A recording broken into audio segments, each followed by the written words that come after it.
So Sandy, for your introduction, I'm going to keep the Hollywood Squares view, but then when you each start speaking, I'll go to a speaker view.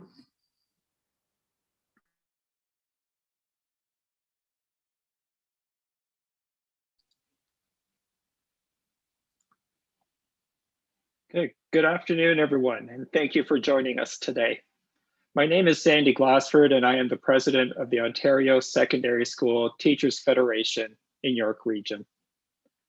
This afternoon, we would like to bring your attention to the potential impacts of something which is being called hybrid learning.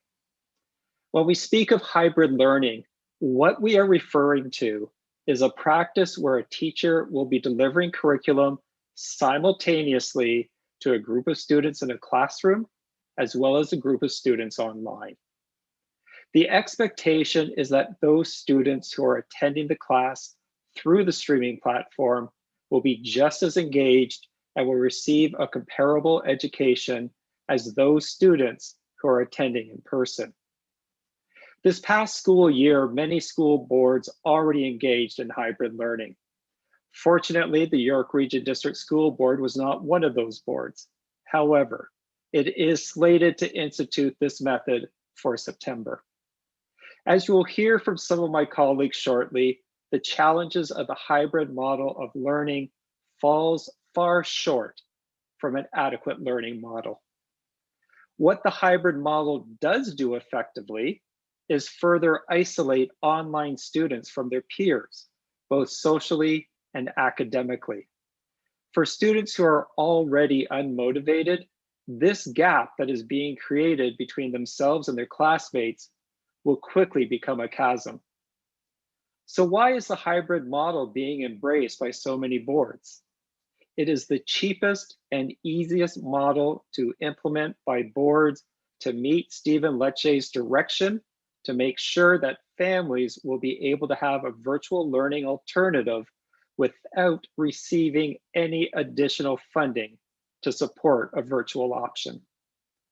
If the minister wishes to offer every family a viable virtual option for the next school year, he needs to fund the boards properly to ensure that every student has equal access to high quality public education.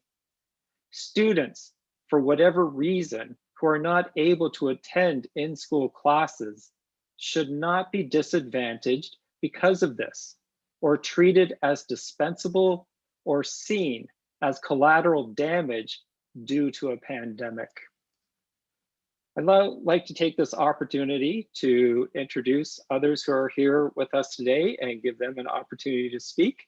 And we're going to begin with Julie Altomar D'Annunzio, President of the Ontario English Catholic Teachers Association, Toronto Elementary Unit. Thank you. I represent over 5,000 permanent and occasional elementary Catholic teachers in Toronto. In the TCSB, we did have a virtual school this year, but I've heard from so many of my colleagues here today across the GTA, and as educators, we know that the hybrid model is not beneficial for students, teachers, or parents. I have lobbied strongly since last summer not to have this type of model introduced at the elementary level at my board.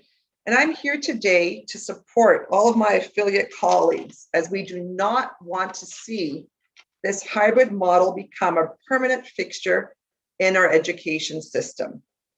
It is unfortunate that this government has not chosen to expend the necessary funds to provide our students with the education that they deserve. As with many of this government's education initiatives, the hybrid model is not about delivering quality education to our students, but it's just about saving money and shortchanging our children. Thank you. Thank you, Gail.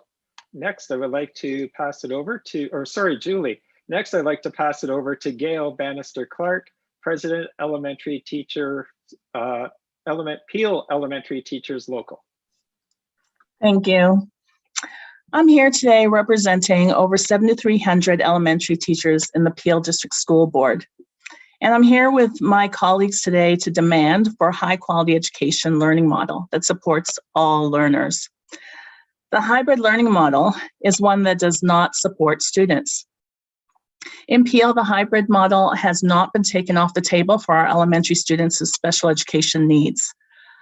We spent this entire year with a learning model for our special ed students like this. It was hybrid and it did not work. It did not support students. Every student deserves an educator's full attention, and these students need more focused attention and support, not less.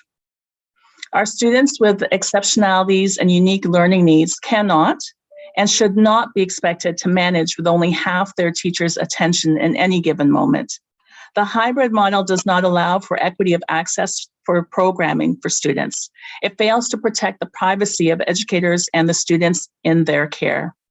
Additionally, we know that Black and Indigenous students already face disproportionate outcomes as compared to their peers.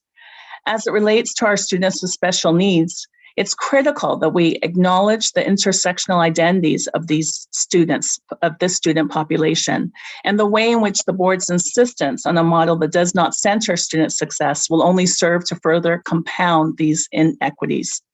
Boards need funding in order to provide the best learning model for our students. With the recent release of the provincial budget, there was an opportunity to provide the necessary funding our public schools need. The Ford government released a plan that gave less money this year per student. It is obvious that education is not a priority for this government. We need all parents and community members to speak up and call on this government to provide the funding needed to put an equitable model in place. Our students deserve nothing less. Thank you, Gail. I would now like to introduce Jennifer Brown, President of the Elementary Teachers of Toronto. Thank you. I represent 11,000 teachers, elementary teachers in Toronto. And this year we did not have a hybrid model. And it is being something that is being looked at to take place this upcoming school year. The question is why? Why must this happen? This is because of the chronic underfunding of this government. Minister Lecce and Premier Ford have not put in the funding necessary to provide the quality education that our students need. The word hybrid implies that it is something built, something that has been tested, tried and true. But the reality is it is a fractured learning model. It is one that sets up a two-tier public education system.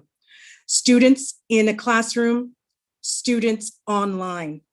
We are social beings, and our elementary students need to be social and socialized. This is an experiment that is taking place in our students. If this government is able to allow some school boards to have full in-class models, that should be the expectation for all. We deserve an education system that is fair and equitable for all students. This fact is embedded in the need for everyone to have a future. Education is the future, and shortchanging our students means shortchanging their future. We need to demand that this government do better. This year, this local has engaged in a campaign to call out our trustees, to call out our school board, to call on the government to do better. With over 7,000 signatures, we are asking that the parents join in and make the demands known as well. We need everyone to say that we deserve a public education system that serves everyone and a learning and teaching model that works and is not an experiment and does not have unsubstantiated claims with the models for learning for students and is not a workload for teachers. You cannot be in two places at once, and every student deserves a teacher's full attention, especially after the year that they've had thus far. Thank you. Thank you, Jennifer. Now I'd like to introduce Ryan Harper, President Acting, Ontario Secondary School Teachers Federation, Peel Teacher Bargaining Unit. Thank you. In Peel, members of the community have expressed concerns that the hybrid model has a negative impact on student learning, while also increasing the existing inequities that already exist in our society. The Peel District School Board is so worried about the overwhelming negative public pressure about hybrid learning that they've rebranded the term and are now calling it the community learning model.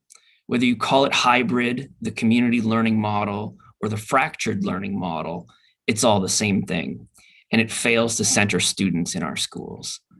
Every high school class in the Peel District School Board will be split between in-person and online students, sharing a teacher who will teach to both classes simultaneously. On top of that, Peel has also announced plans for a modified quadmester model for September, where students will have 2 courses per day rotating each week, and where teachers will have no scheduled prep time all day every second week. Preparing 2.5-hour lessons each day with no prep time is unrealistic on its own. But when teachers are also told that on top of all of this, these lessons must be split between in-person and online learners who will somehow be learning simultaneously with a shared teacher, it becomes impossible to do the job that our teachers usually love to do. The teachers and education workers in our public schools love their jobs. They love teaching students, and they love making a positive difference for young people in our communities.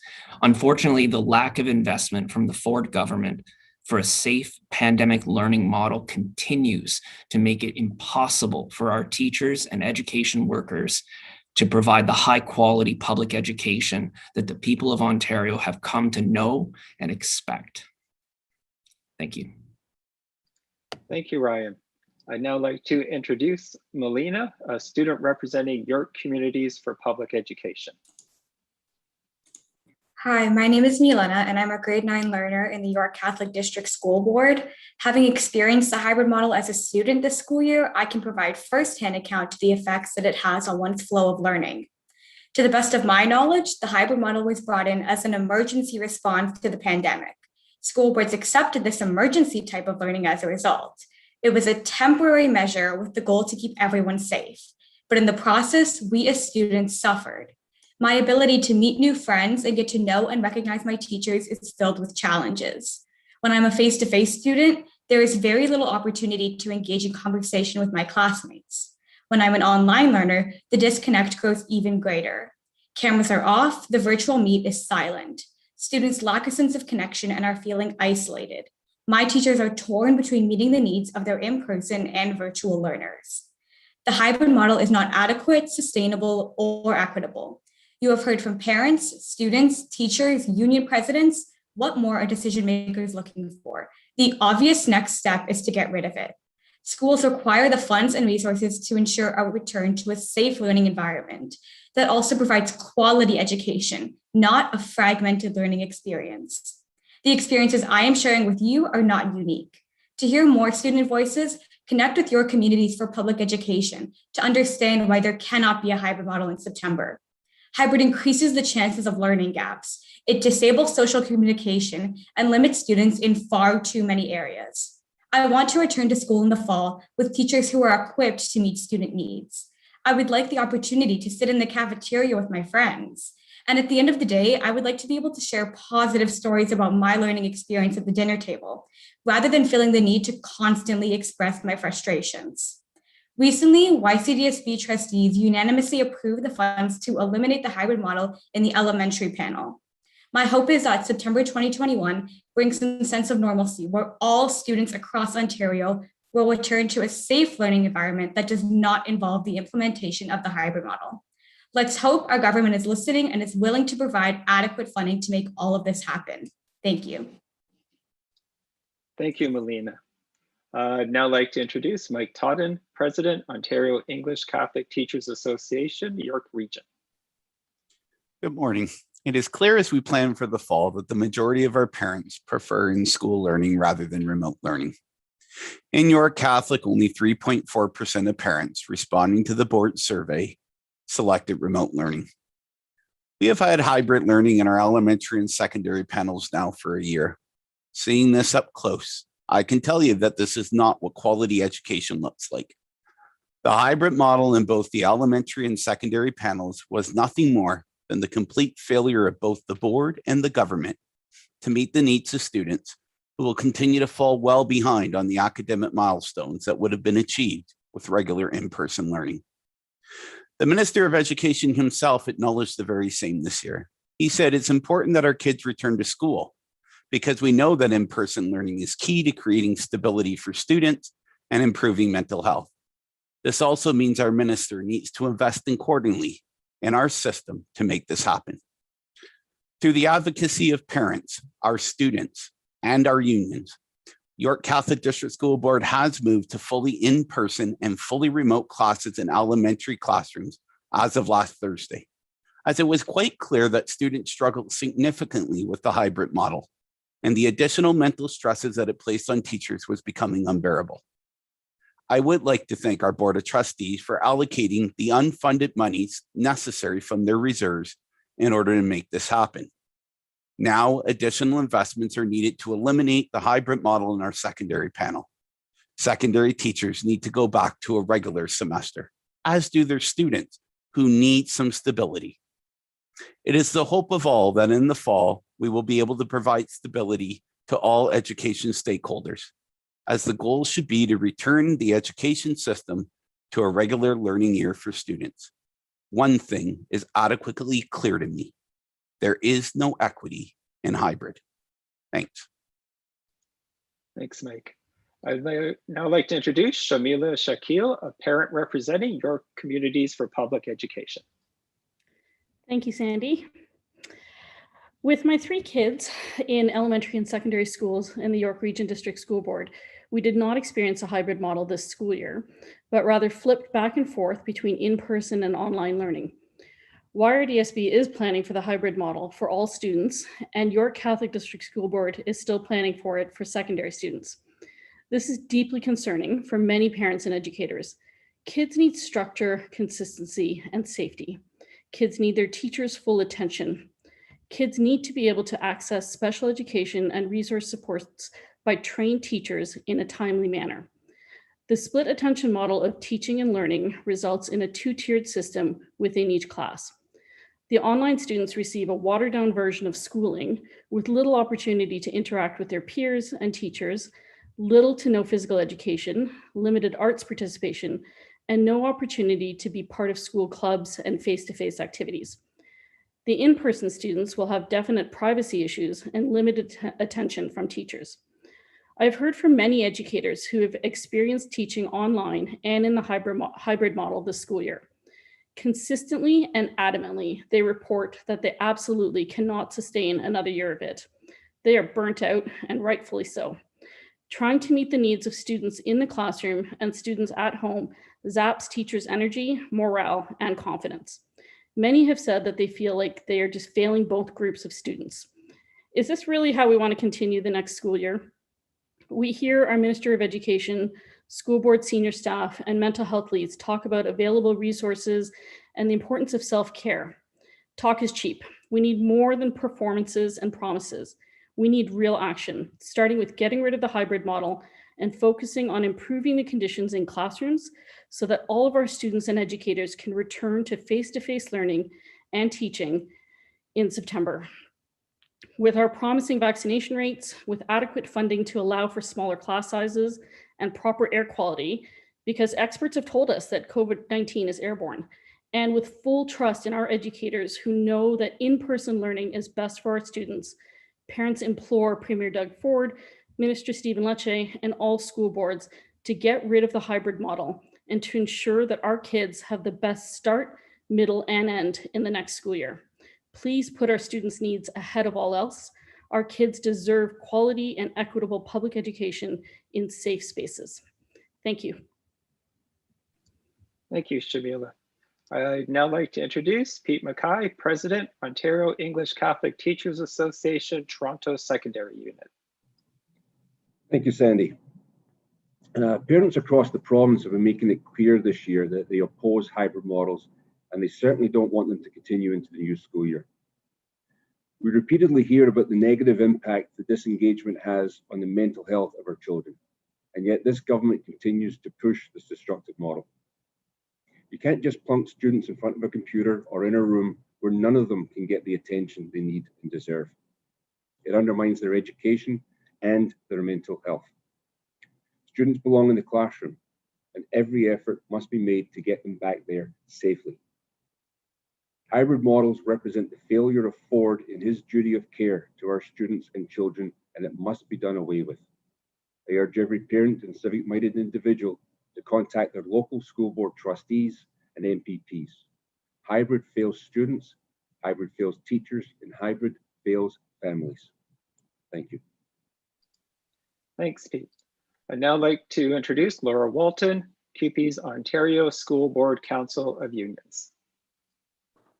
Thanks so much, Sandy. Proud to be here today representing education workers, including over 20,000 education workers across the GTA. On their behalf, I want to repeat what our colleagues here today and our allies have already said. The best place for our kids to learn is in the classroom. A hybrid model of education is something that in some areas was forced upon us at the height of a pandemic.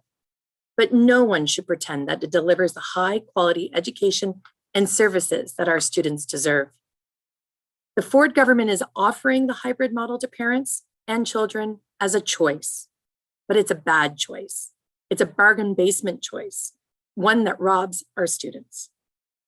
Especially in the early years, children in Ontario are taught by a team made up of educators, notably designated early childhood educators and teachers, but sometimes with the support of educational assistants, speech-language pathologists, behavior therapists, and other learning specialists. A hybrid model reduces the effectiveness of that team and their ability to reach out and teach the whole child. Nor can a hybrid model replace the community of caring adults who make up a school, but whom children won't see on their screens. I'm talking here about custodians, school secretaries, child and youth workers, IT technologists, psychologists, social workers, in short, education workers who look out for the welfare and well-being of children every single day. They are the people who can and do help identify the student who is having difficulties, the young person facing abuse, the teenager in mental health crisis, the student who's feeling isolated. A hybrid model of education cannot replace the day-to-day engagement with education workers. CUPE education workers are calling on the Ford government to scrap the hybrid learning in Ontario. We need real investments in our schools so that students can return in September to in-person learning in classrooms where they'll have teachers and education workers to provide them with the best quality education, one in which they deserve and one in which has not been able to be delivered under this current government. Thank you. Thank you, Laura. Now I'd like to introduce Leslie Wolf, President, Ontario Secondary School Teachers Federation, Toronto. Good afternoon. Thanks, Sandy. I represent approximately 5,000 secondary school teachers, summer school teachers, night school, and adult day school teachers employed by the Toronto District School Board.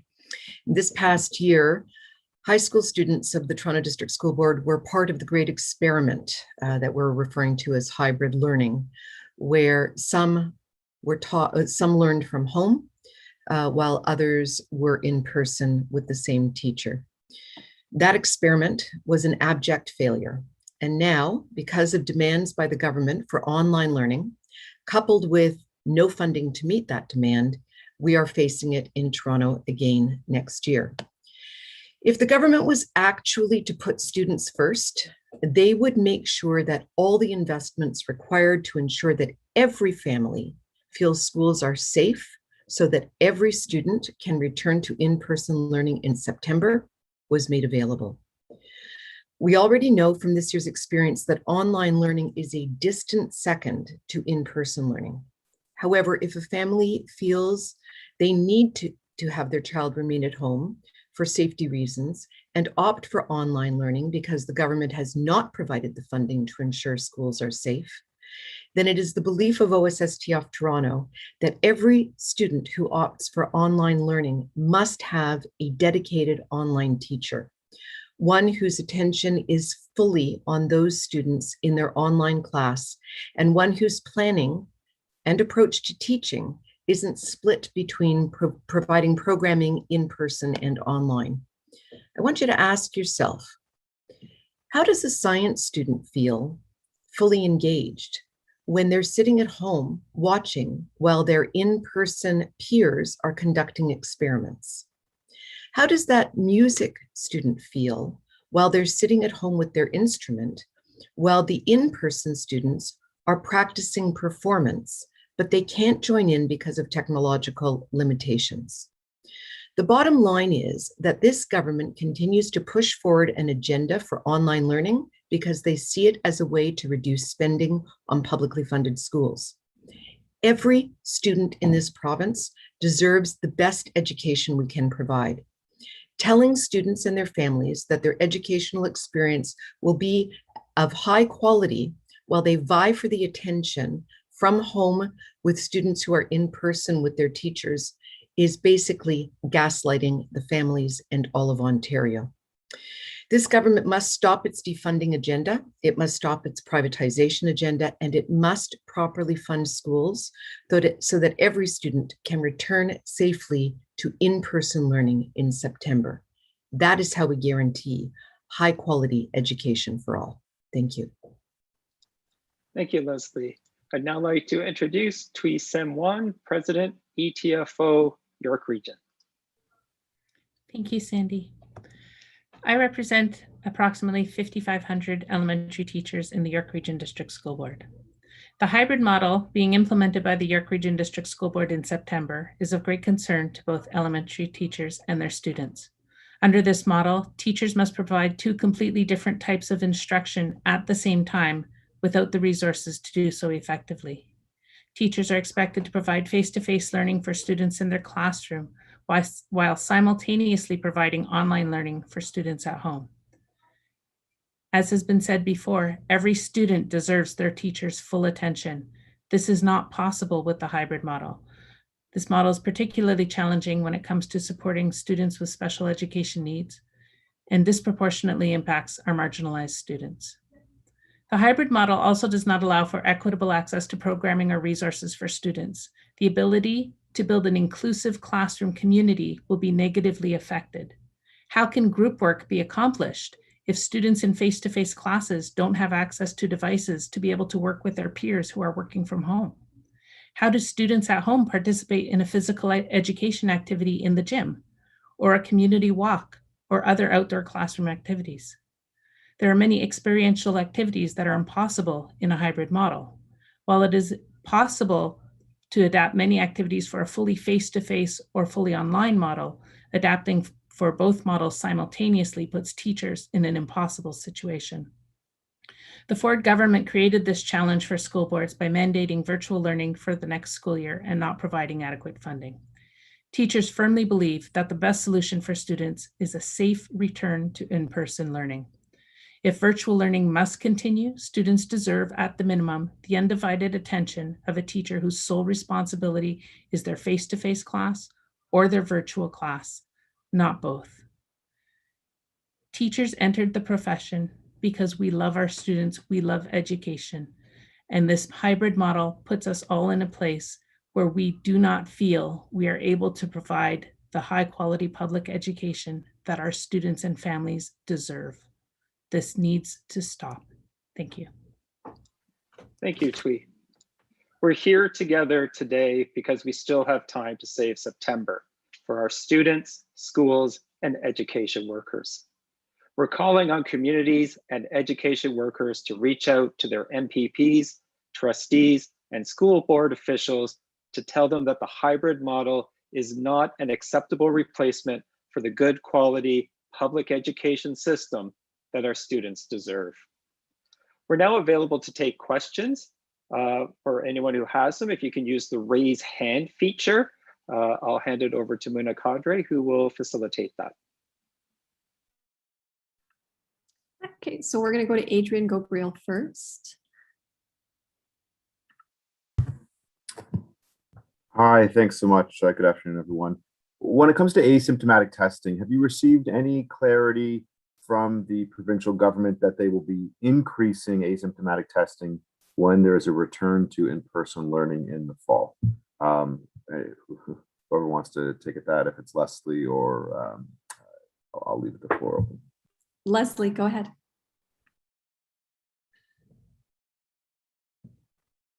Thanks very much for the question. And I just want to go back a little bit because there's never been asymptomatic or very little asymptomatic testing provided in schools. The government made a commitment when it reopened schools in the wintertime that it would achieve a certain level of asymptomatic testing in order to ensure schools were safe places. It did never come close to achieving that level. And we have had no word that what was a failed experiment in asymptomatic testing to begin with is going to be continued into the fall. Depending on the public health situation with COVID in the fall, would you be open to pushing the government to perhaps close down parts of the economy so that we can get a sustained return to in-person learning? Is there thoughts on that? If there was, like, we had to close down, let's say indoor dining is open in September, perhaps close that down or close something down so that we can get kids back into school and keep them into school. Leslie, go ahead. If anybody else wants to jump in, I'm happy to. I'm happy to put my hand down.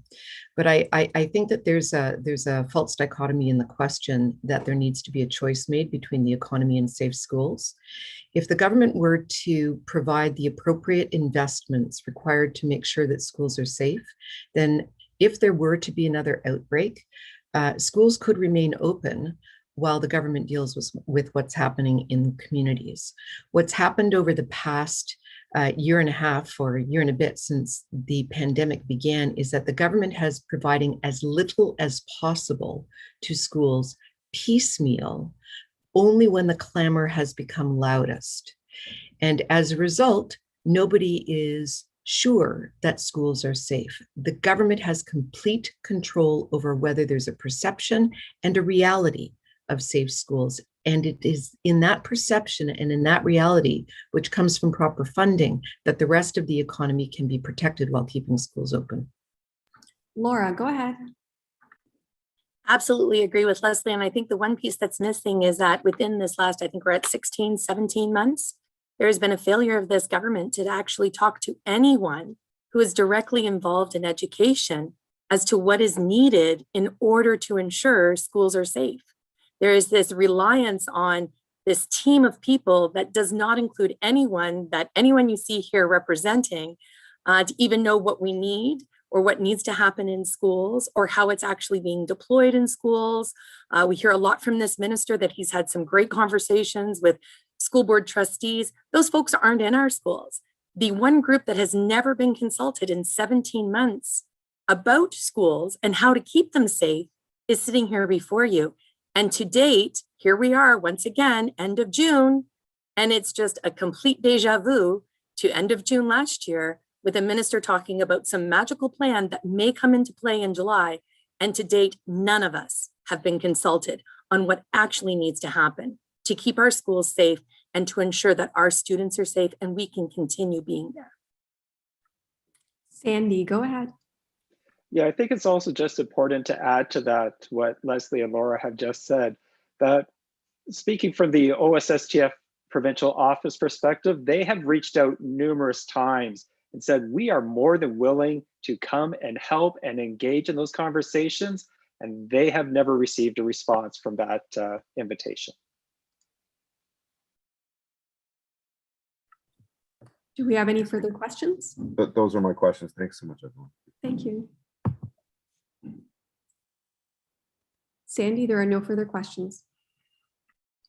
Okay, thank you everybody for joining us today. And we really hope you will reach out to your MPPs and your trustees and move forward this very important issue, and we can have safer schools come September. Thank you. And for the reporters joining us, the actual video, the recorded video will be available in the Google Drive in the next 15 minutes. Thank you so much for